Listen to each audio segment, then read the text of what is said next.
Today we are meeting with supporters and opponents of Prop H, which would establish democracy dollars that would provide $25 vouchers that voters could use to support the city council candidates of their choice.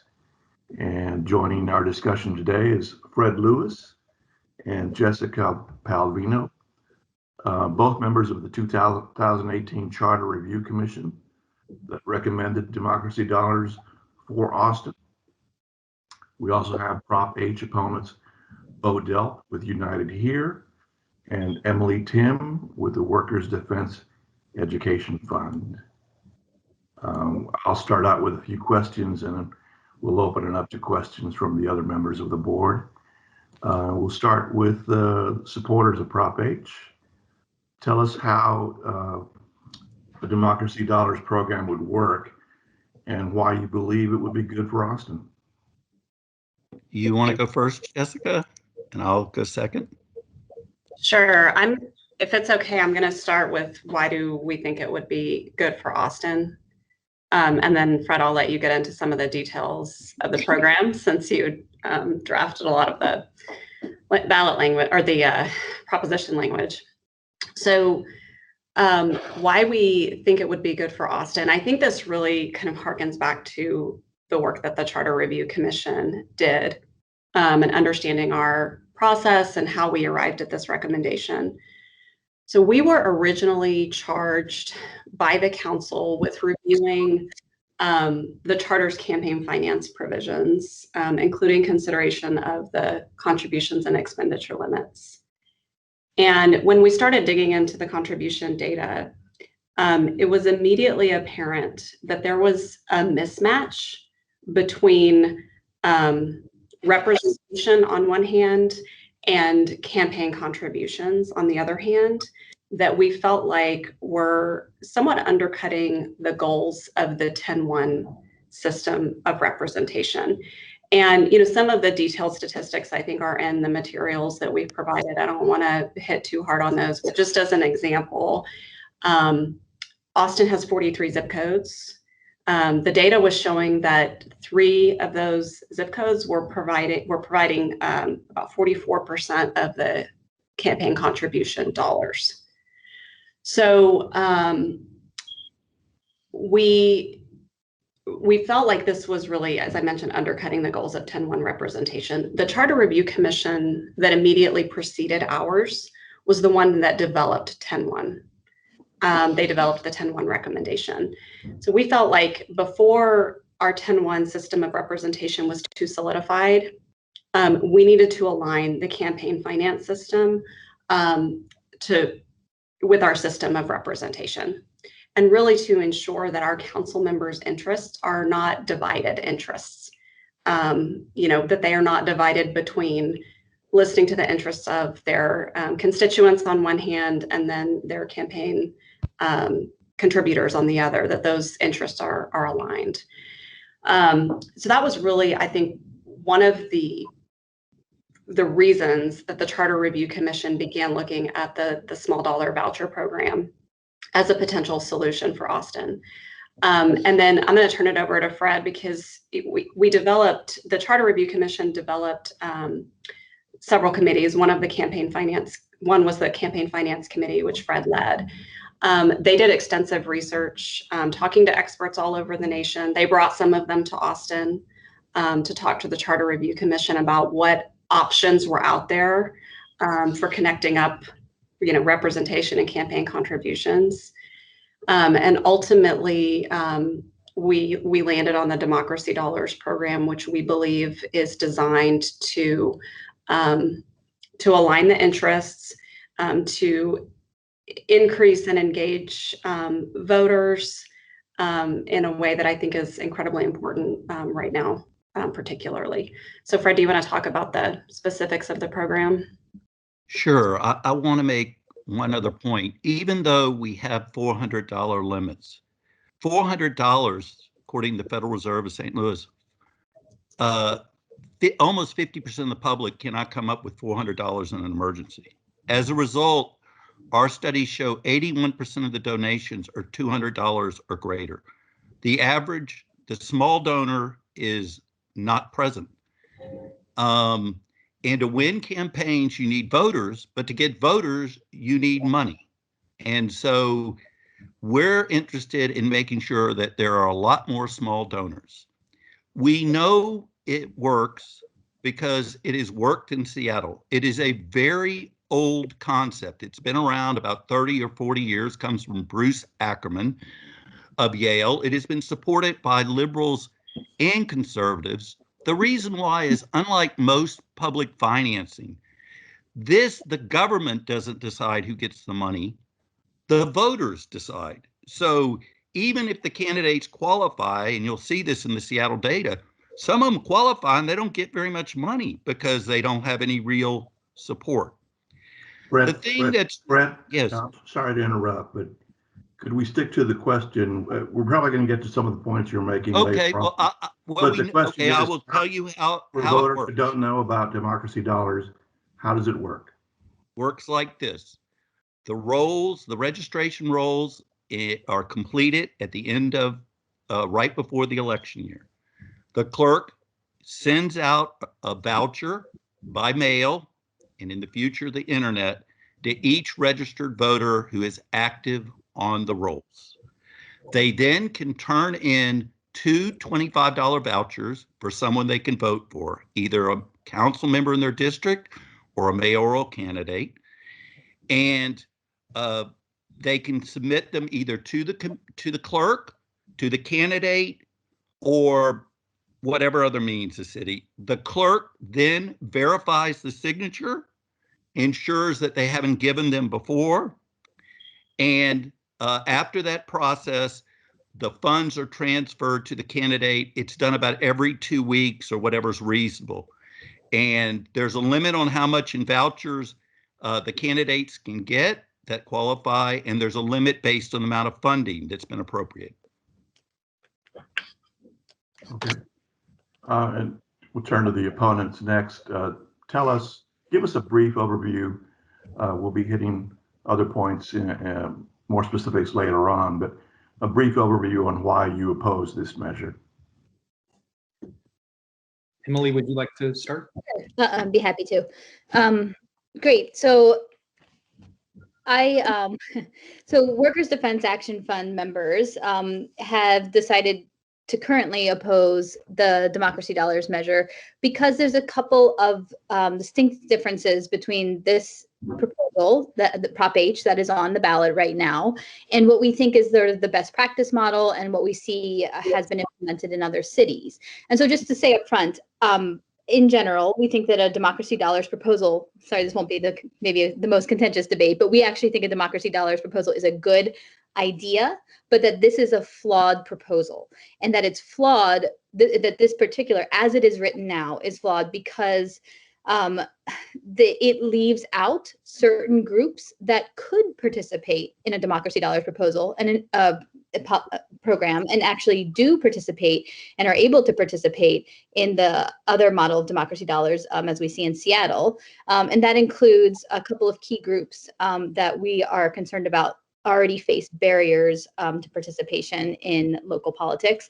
And so that's legal permanent residents, that's formerly incarcerated individuals, people who are still on papers, and that's also people who are eligible to be registered to vote but do not currently vote. And so we feel like this particular proposal, as it's drafted, is unnecessarily leaving out people who could participate in this program. And that was really important to our members when they considered this policy.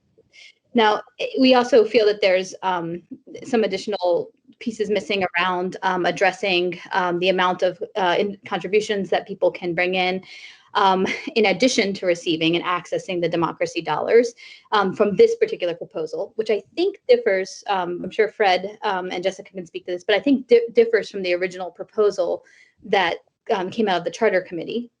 And then I do think it's worth noting that these two sort of weaknesses in this particular proposition could be addressed by an ordinance that is actually before council for consideration, that would address both the campaign finance limits question and include or expand these groups that under federal law could participate in this program, but are not included and are excluded from the Austin program. So those are our reasons for currently opposing the Democracy Dollars Proposition H. Okay, another question for the opponents. Supporters of Prop H point out, like they just did, that 2/3 of campaign donations come from donors in 3 districts in West Austin. Do you think or agree that that's a problem? And if so, what should be done to address it? I mean, absolutely. I mean, that we agree that that is a problem.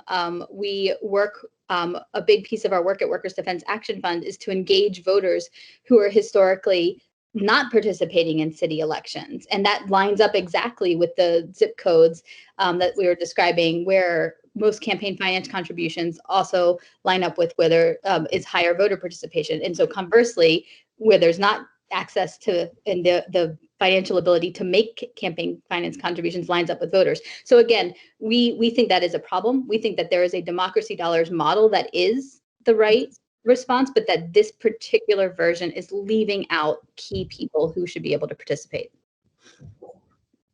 Sorry, and I can go add to that. Yeah, look, I would just say in response to the question, and to add what Emily said, I think we can probably all agree that Austin's current campaign finance system is in need of improvement. It's broken. It's not working the way that it was intended to. And we have way too much money in our elections. And, you know, Unite Here, Local 23 just wrapped up having so many boots on the ground in Georgia and Atlanta during the historic U.S. Senate race, and have been working to expand democratic rights here in Austin. Many of our members are food service workers, and many of them have immigrated here and have lived here for 20, 30 years, and live in, near the airport. And so I'm very sensitive, and we are very sensitive as a labor union to the concerns raised about the amount of money in politics and the impact that that has. I think the question isn't whether Democracy Dollars is a good idea. It's whether the ordinance as it's currently drafted is the right solution for Austin. And, I would just like, because I work for our members, I'd like to just read you a very quick quote from one of our members at the airport. Anna immigrated here from Mexico. She's lived here since 1998. She's a grandmother. She has 3 kids. She said, quote, "I don't think it's just that we are unable to participate in this program. I work hard every day, and my migration status should not be a deciding factor if I have the same voice in our democracy." And so our concern with Prop H as it's drafted is that these dynamics of, one part of town dominating politics, a lot of our members will continue to be excluded from the process. And our concern is that some of the inequities that we see in our politics in Austin would simply be exacerbated rather than addressed with people who, we really care a lot about. So that's our concern. And then I would just add that as it was raised earlier, we really do support Councilmember Kassar's ordinance to try to fix some of these issues by ordinance. As Emily pointed out, it made us uncomfortable that, unlike the Seattle program, which has been implemented successfully, the Austin ordinance did away with a lot of the spending limits that exist in Seattle. So in Seattle, there are limits to what a candidate can spend if they're going to accept Democracy Dollars, and there are limits for what people who self-finance can give themselves to run. And Councilmember Kassar's ordinance starts to address that. And so we really do support that fix. But that's why we have been opposed to Prop H as it's drafted currently on the ballot. Okay, and a question for the supporters is, how would the program be funded? And we've mentioned Seattle a couple of times. In Seattle, city faced legal challenges from some out-of-town property owners who argued that it was unfair for their property tax money to go toward an election they could not vote in. Is that a concern here? And the first question is, how would the program be funded? Let me take the legal part and I'll let Jessica talk about funded. There is no legal problem. The case was litigated. The Washington Supreme Court upheld it unanimously. The U.S. Supreme Court unanimously decided not to hear it with no dissents. Public financing, even of this variety, is a public good. And therefore, the courts have upheld these sort of systems of all different stripes, public financing, except for some nuances we'll get into, has upheld these programs since Buckley v. Vallejo, the seminal case in 1976. So there isn't a legal problem with it. And regarding funding, we did look at this again in depth with the Charter Review, within the Charter Review Commission. Because this is modeled on the Seattle program, we had some excellent cost data because they provided some reports. So we have good benchmarks for what we believe the program should cost. And those numbers are all contained in our report. I believe it was $350,000 a year to administer, and then up to $1 million in contributions. Fred, jump in and correct me if this is wrong. Well, that is right, but the proposal of the Charter Review Commission was 4 $25 vouchers. This is 2 $25 vouchers.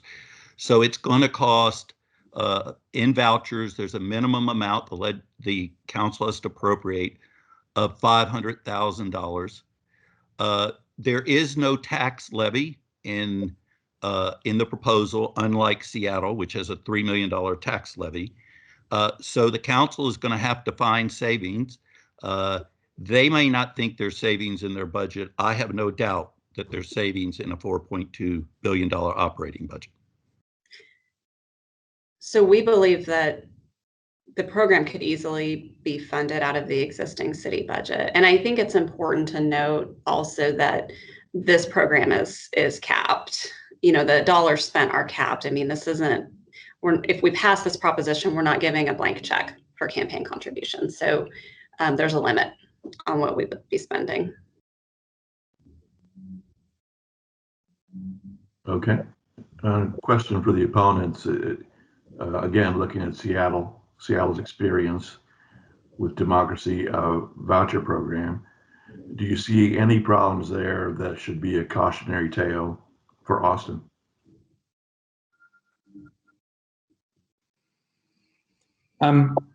I would say that based on the research that we've done and as we've looked into this, it seems to have been implemented successfully as it was drafted. I think it's, and I just want to say, you know, I'm Prop H with the folks here on the call today, but also with Prop F. There are a lot of people who I think are really trying in good faith to figure out some of these challenges. And I see Prop H as something that is rooted in, you know, looking at a model like Seattle and trying to address some really serious challenges that we have in Austin. And as Emily said, and I totally agree, that there's probably a lot of value in having a democracy dollar program here in Austin. But I think the important thing for us to look at is what is actually in front of us. We don't get to vote for the Seattle ordinance in May. We are only allowed to vote for the Austin ordinance. And so I think the cautionary tale that I see is that there are aspects of the Seattle ordinance that will, if Prop H passes, be implemented in Austin, but there are untested aspects. And I fear that some of the benefits that Seattle saw in terms of expanding participation may be mitigated and diminished because of the choices that were made around doing away with spending limits for you know, wealthy self-financing candidates, and the decision to restrict eligibility for people who are not registered to vote. And so as I look at the Seattle ordinance and how they did it, it seems to be working well. Unfortunately, that's just not what's in front of us fully at the time. Can I add something about those two arguments? Because I think I can add something. First of all, it's a charter amendment, and therefore you can add ordinances to flesh out the proposal, which is what Councilmember Kassar is talking about. I personally favor his proposal, both of those. I have some members of our PAC who are have disagreements about the non-residents. But I want to say this, regardless of my personal views of it, in Seattle, of the 550,000 people that got registered voters who got vouchers, only in about 38,000 who submitted vouchers in 2019, only 135 were not registered voters.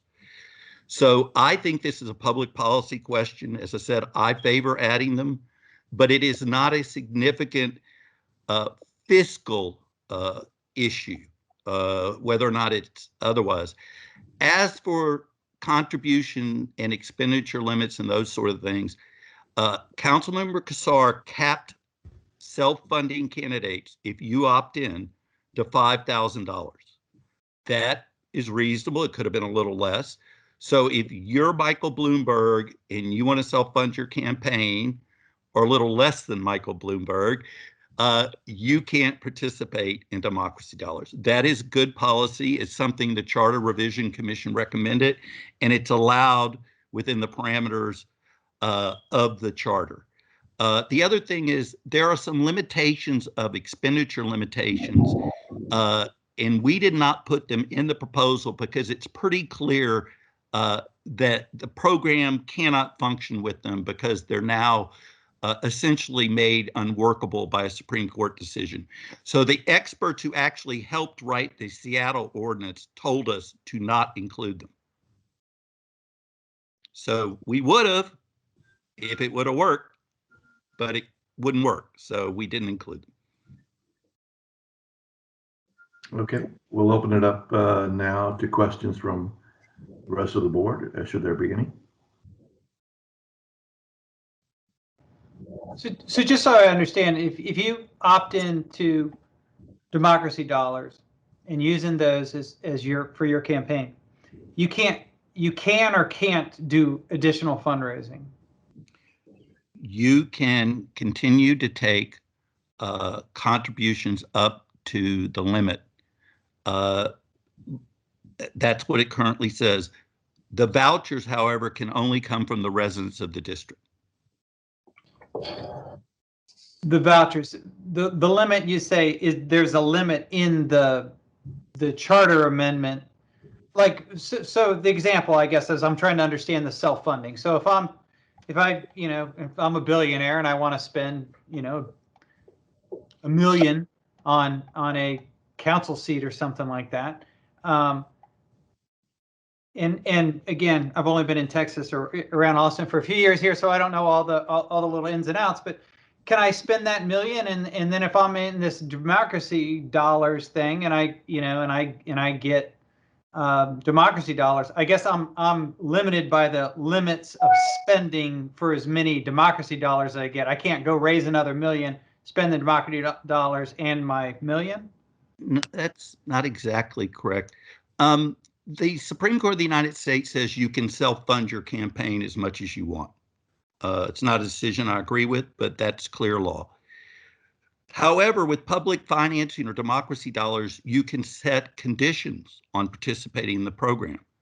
And in Councilmember Kassar's proposal, he would say you cannot participate in Democracy Dollars if you give your own campaign more than $5,000. Okay.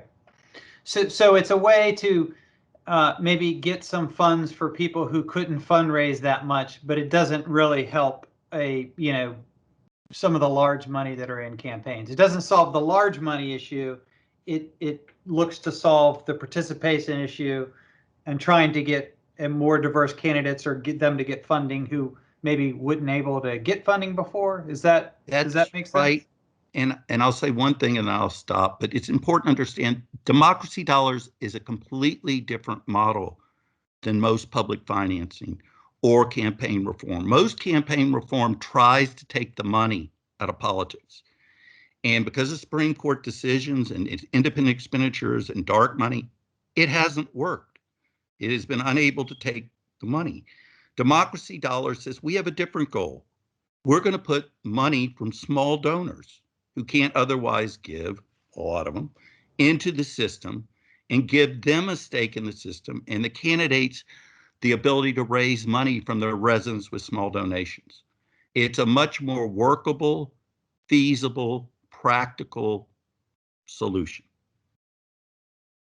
Okay. And is there anybody else other than Seattle that are good examples of how it's been successful? The only thing that's similar is some states have tax credits and tax rebates that have been successful. We can't do a tax rebate because we don't have an income tax. We've also had matching funds in cities and states. So if you give a small donation, you match it. But the voucher concept is a variant of that. But the whole point, like some of these others, is to get the small donations. So it used to be under the federal system. It isn't anymore. You could get a tax credit if you gave $200, up to $200. And it was for the same reasons. Got it. Thank you. I'm wondering if the Prop H supporters can speak a little bit more specifically to when you were drafting the language, why draft it so narrowly that the vouchers would only go to registered voters and not to the more broad category of people that the opponents have been talking about? The culture wars.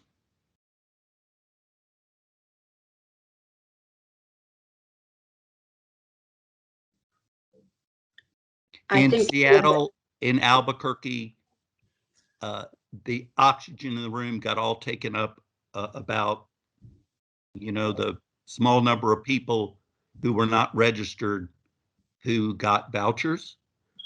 We thought it was a decision best left to the council and the community. It's part of the culture wars. And I personally, as I said, favor people who are green card holders. I think they'll ultimately become, a lot of them, citizens. But it becomes the tail wagging the dog, in my opinion, but I look at it different than Bo and Emily. And to add to that, Bridget, I mean, Fred mentioned this, but the Democracy Dollars program has broad support. It has broad political support. And so there was a difficult, I think, thought process and conversation for us about not necessarily sacrificing progress for perfection, particularly when we have an alternative avenue for broadening the program and accomplishing the goals that we all want ultimately, which is this broad inclusivity of the program. And I'm very thankful to Councilmember Cassar offering a solution. But I think ultimately it was a hard conversation around what do we think we can pass and what do we think we can move forward. And I think it was important in 2018 for us. I think it's more important now when you look at the voter suppression efforts that are happening right now across our state and across the nation, that we are combating that with voter engagement policies. And we've seen this demonstrated. I hate to keep referring back to Seattle, but they have the data.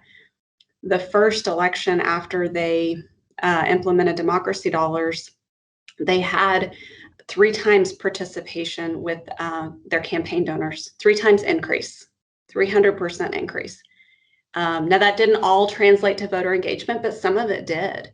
And so not only are we seeing more people participating in the conversation, in the engagement, in the donations, but we think it's going to translate to an increase in voter turnout. And I think that it's particularly timely and important right now that we get these types of local policy measures passed. Then I have another question, and I'm not sure who's best to answer this. It actually kind of goes to what Councilmember Kassar has proposed, but what is the timing of his ordinance proposal, and how would that intersect with what voters are going to have to be deciding on, right? Like, are voters going to be deciding this question before the council has voted on Kassar's proposal, or what's the timing of all that? I would think that his ordinance would come after the program was passed. Otherwise, there wouldn't really be any, his ordinance would sort of not be appending to anything. Fred, what are your thoughts on that? I think when he put it on the bulletin board, he talked about trying to bring it up before the election, but I have not talked with the council member, and I don't know what he intends to do and what their schedule is. But whatever he thinks about timing and whatever, as I said, I personally favor it, and whatever he thinks is best, because there do need to be improvements. There always are to these things. They always need to be improved. There's some flexibility built into this system. And I'm just happy he was willing to come forward and address the concerns of Bo and Emily and their members. Yeah, and I would just add to that, we are hopeful that it will be voted on before voters have to go and decide on Prop H, because I think that there's a possibility that that will change if we know that these changes are already in place, and that they will be triggered if and when Prop H passes. That I think that changes the calculus a little bit for our members to know that their concerns have been addressed, and there's no way it won't change what's actually on the ballot, but it will change what is implemented if the ballot measure passes. And that makes a big difference to our members to know that those concerns were addressed. And I think that that's a really important it could be a very important next step, and I'm hopeful again that it will happen before the actual voting begins. And then I think that it just also stuck out to me that there's an element of this particular version of Prop H. I think it would be my preference that we weren't opposing it because of who's left out. That this particular version of Prop H may not exactly look like the proposal that the charter committee put together, that there were some features missing, that the ordinance helps to address. I think about some of the spending limits. I think maybe the exact language around who's included, but that there was sort of a charter process that resulted in previous proposals, and that the process that resulted in Prop H this time around didn't necessarily provide opportunities for input around those particular items, or didn't necessarily take into account that. Like, for example, there was no opportunity for our members to raise their concerns around what was eventually proposed by the folks who put together Prop H. And so that's something that I think it speaks to a concern about the process and the public aspect of the process, and that it was not a charter committee. It was a separate process that was run by private individuals, and that's problematic, and why we're here where we are today. If I could add, since I wrote for the Charter Review Commission with input and a lot of comments with Paul Seamus Ryan of Common Cause nationally, what they ended up writing was 90% of what we wrote, word for word. There were differences, things that I would have done differently. I think they can be addressed in the future. The main difference they make, I want to note, though, because it really addresses something. They cut the amount of funding that's required by 2/3. So this is a much more modest proposal.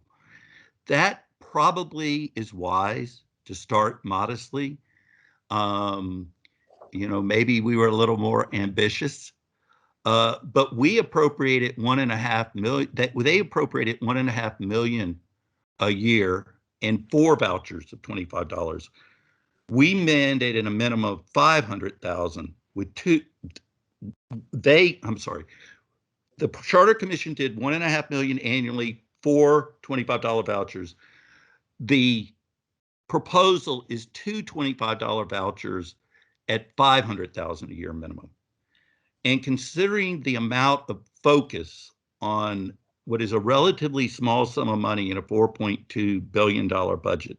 Frankly, I think they made the right decision, and we can start it. And then when people like it and understand it, which they hopefully will, then we can fund it more. But that is the most, besides the things that Emily and Bo are talking about, the funding difference is something that really needs to be noted. So just so I understand on the funding, how does that work? I assume it's not the math of all the people who are eligible times whatever. It's so is it first come, first serve until we run out? I mean, you apply for the democracy dollars and then, or is it capped by spending? I'm not sure how you cap the money. Jessica, you want to go? No, I'm going to let you take this one, Fred. Okay. You can Okay, the describe way it it. works is Okay. the council is required to appropriate $500,000 a year, 1 million an election cycle. That's what they're required to fund. So if you have $2 million worth of vouchers submitted and there's only $1 million, you have to prorate the vouchers. And there's a formula and a way it's done. So the value of those vouchers would be half. But we know in the beginning of these programs, the first year, 4% of people submitted their vouchers. It was still 19,000 people. It was 8% the second year. So the amount of funding that's going to need initially, the 500,000 will be enough. And I think you already said this, but now I'll go back to see if I probably didn't remember this right. So does every eligible person, which is a defined class, I guess, they get them just automatically sent, or they have to go in and fill out some stuff and it gets sent to them, or it automatically gets sent, and then it's really up to the candidates to try to go collect these things or try to get funding. Basically, I think it's in March, based on the January of election year registration rolls, the clerk will mail in a couple cycles, send by internet a voucher to everybody who's active on the registration rolls. Okay. That's how it worked in Seattle. This is what this proposed. If we added what Emily and Bo are proposing, which is Seattle, they did not mail them to people that were on the registration rolls because they didn't know where to find them. But you could submit your voucher request to the Seattle, and they would grant it to you. They also update it as the registration rolls would update. They would send it to new people. And basically what you do, you get the voucher and you can mail it in, because there's an envelope to mail it in to the clerk. Or the candidates can have like house parties and say, come to my house party, and they ask you to sign the voucher, and whatever, and then they submit it. And the candidates are the ones who basically turn it in to get paid at some point. Or the person just mails it into the commission and they write the name of the candidate and the commission verifies it. So it basically, if I remember right, in Seattle, about 75% was just mailed in directly from the voter, and about 25% came from the candidates collect, 20% from the candidates. And there must be a cutoff point on timing, the way the timing works, where you cut off, they assess them all, then they cut checks to the candidates so that they can start spending a certain amount of time before the election or something like that. Correct. Okay.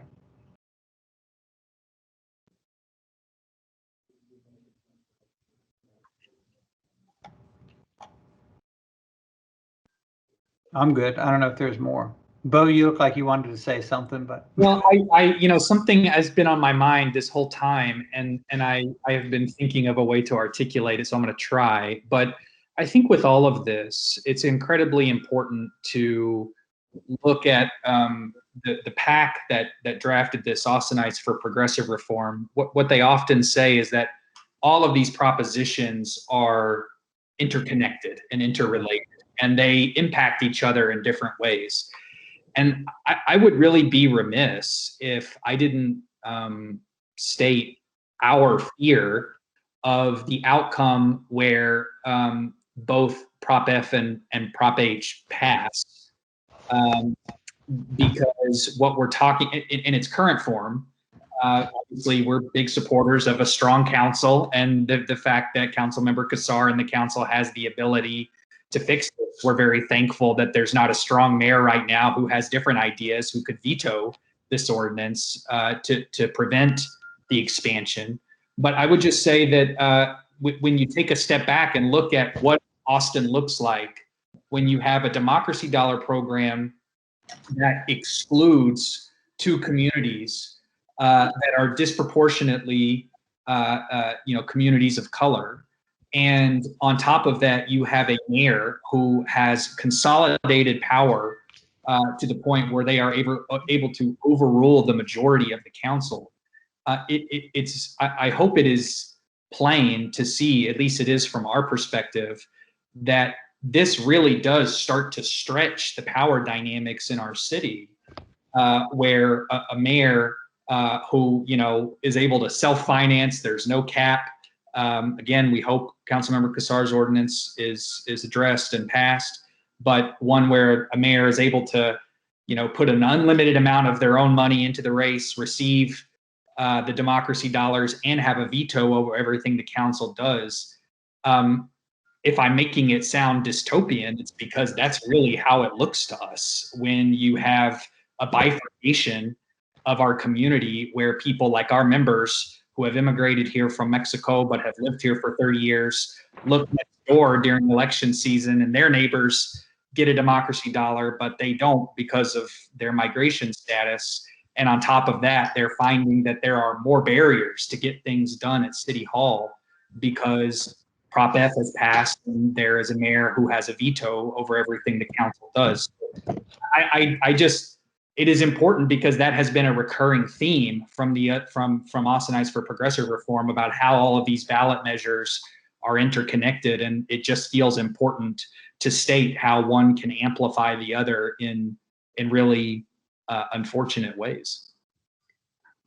Bo, I think you're hitting on an important point, and that is, Prop H stands alone in my mind. I think there's a reason that Fred and I are here advocating for Prop H.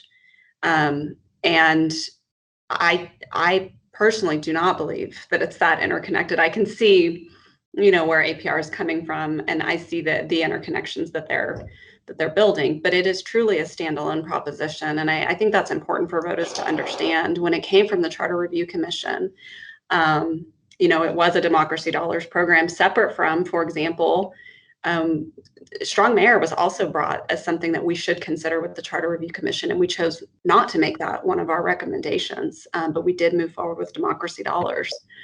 So I think you're hitting on a very important point that these are separate and apart, and I think they need to be considered separately. The reason the 15 steering committee members came together with a little pack is because a lot of our Prop H supporters do not support strong mayor, and we have disagreements by the other propositions as well. So we made it clear that we stand together on H, and because we do understand there's a lot of disagreement about the other ones.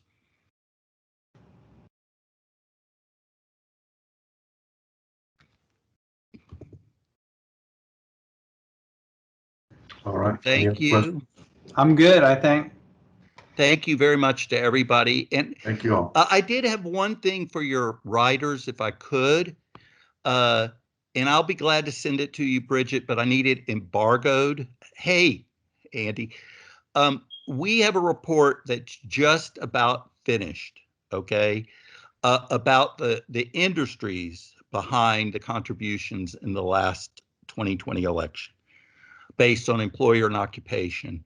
And we're going to release it like probably Tuesday after Easter, but you might find it interesting who the big donors are in the sense of getting to all the candidates, which industries are represented. You'd be surprised the top employers are barely represented in the contributions. its other interest. So I would be happy to send it to you, but I need it embargoed till Tuesday. That's Tuesday, April 6th. Yes, because we just don't think anybody's going to read this stuff. It might be interesting to me, but I'm not betting it competes well with Easter. So I'll be glad to send it to Bridget, and I would just ask you to embargo it till Tuesday morning. But you're welcome to read it or prepare whatever you want or ask me questions or anything. I prefer to release it, Tuesday when people, I think, hopefully are paying more attention. Well, I'd send it to Andy, and you can copy Bridget on it, but make sure Andy gets it because it's probably going to be a news story type. Right. I just don't have Andy's email. That's why I was saying Bridget. Well, Bridget can get it to her then. We're good. So I do have a question. How do you make this happen operationally? What you're talking with these democracy dollars is just, how does it work operationally? What's the system in place to make sure that it works smoothly?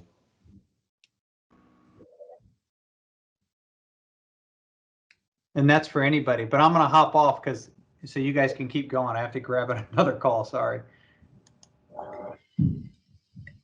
So I can take a stab at it, and then Fred, you can jump in where you think that I've missed. This actually was something that we talked about at the charter review because, we were thinking about how do you administer the program. One of the considerations, and I didn't mention this earlier just because it is an administrative consideration, it doesn't necessarily seem a reason to adopt or reject a policy proposal, but one of the ideas behind the registered voter list is that you have a list that you can use as your starting list to mail these vouchers to. So I think it starts with the registered voters list as that's the touch point for the administration of the program. And then as far as specifically what systems you put into place, those are, I think, administrative questions that we would, if the proposition passes, need to work with Seattle and some other cities that have implemented to figure out what systems they use to do it. But it starts with the registered voter list. Because I'm thinking it starts with the registered voter list. Let's say it passes. Okay, now we're going to get with Seattle to try to find the correct system to administer it. But what system exists currently that you've got to be having foresight to say, this is the system that we would likely want to use to administer this program? And it's not a trick question. I'm asking this because in reality, we're even struggling to get our community vaccinated. And everything there's a lot of dissonance, and it's very archaic.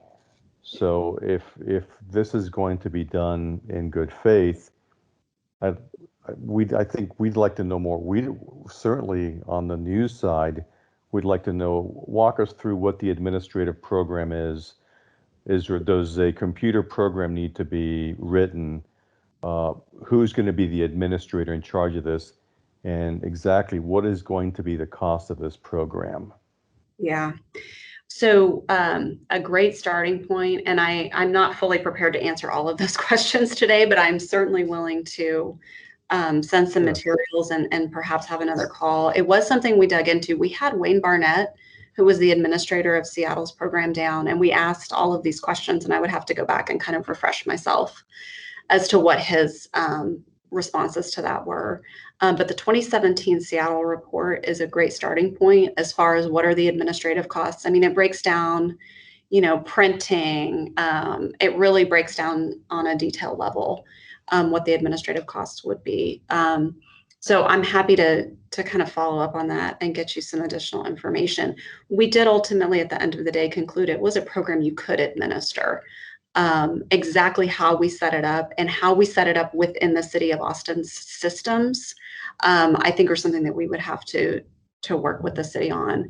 And I will say, I mean, at the end of the day, administration is important. I think what we wanted on the Charter Commission was to have a level of comfort. And in talking to Wayne Barnett, I think we got that level of comfort that this was a program that could be effectively administered. Obviously, our administration is going to differ from that in Seattle. And so we're gonna have to figure out how to do it within our systems, but we were confident that we can accomplish it. Does that answer your question? Well, I'd like to see the more details on it, but listen, everyone's operating in good faith, but then there's a practicality of delivering on it, and the expenses related to it and everything else. And you're talking about printing costs, which opens up a whole another discussion for another day. But so have you seen our Charter Review Commission report? I have not, and I'm looking forward to reading it because I really want to delve into that and understand. I am so happy that someone's going to be reading it because this matters to me. That this matters is important, and you know the way again, at the end of the day, we want to have, regardless of what side you're on, we want to have great voter turnout. We want to have representation, but there's the realities of how you implement this, that it doesn't turn into a big headache, and it's done in the best way possible. So reading that. I sent our final report to Bridget this morning along with our presentation. I have an operational background, and so that was an area of great interest to me to ensure administrability. And like I said, it was part of the decision making behind the registered voter, using the registered voter list. So I'd be happy to have a follow-up conversation after you read the report and I refresh myself on it. Thank you, Jessica. And Fred says that his computer died and he can't fix it. I think he may have just not wanted to answer that question, but. Thanks again. Didn't mean to put you on the spot at all. Just I appreciate it. I think that's a good point to end on. Thank you, everyone, for participating. Appreciate it. Thank you all so much. Thank you. Y'all have a good afternoon.